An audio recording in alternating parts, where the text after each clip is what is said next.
안녕하세요. 140차 속에 녹아있는 깨알같은 시사 트윗을 모아 전달해드리는 저는 유나입니다. 추석 직후 리얼미터 여론조사 결과 극심한 공천 싸움에 돌입한 새누리당 지지율은 폭락한 반면 새정치민주연합 지지율은 두 자릿수나 급등하면서 격차가 7%포인트대로 크게 좁혀진 것으로 나타났습니다. 10월 1일 CBS 라디오 김현정의 뉴스쇼에서 리얼미터 이택수 대표는 추석 연휴였던 29일과 30일 전국 19세 이상 남녀 1000명을 대상으로 한 여론조사 결과를 발표했습니다. 리얼미터 질문 내용은 이렇습니다. 20대 국회의원을 뽑는 총선거가 내년 4월에 치러지는데요. 선생님께서는 여야 1대1 구도로 선거가 치러진다면 어느 정당 후보를 지지하시겠습니까?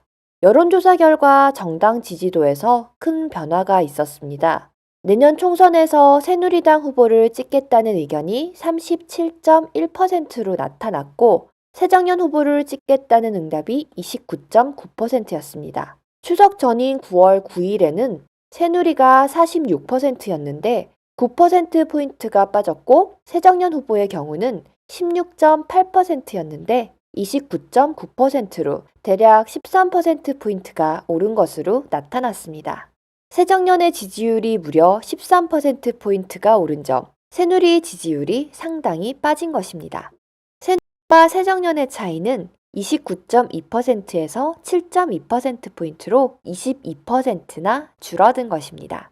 이택수 대표의 설명에 의하면 9월 9일 조사는 북한 변수가 있어서 야당이 조금 침체돼 있는 상황이었고 호남신당 이야기가 있었기 때문에 새정년 지지율이 조금 낮았다고 합니다.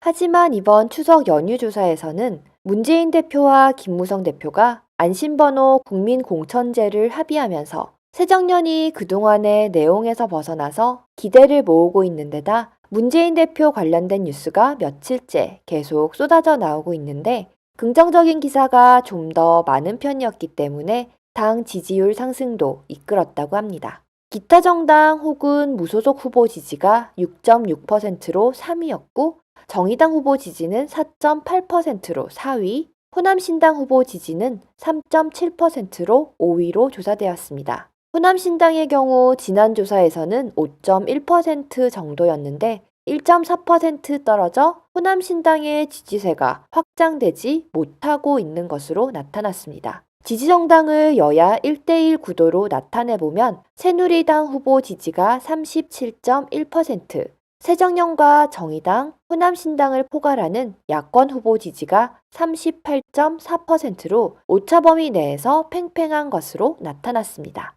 추석 연휴에 가족, 친지들과 만나 정치 관련 대화에 참여했는지 물은 결과는 참여했다는 응답이 45%, 참여하지 않았다는 응답이 55%로 나타났고 적극적인 의견을 개진한 경우는 30%, 정치 대화를 나누지 않았다는 50%로 나타났습니다.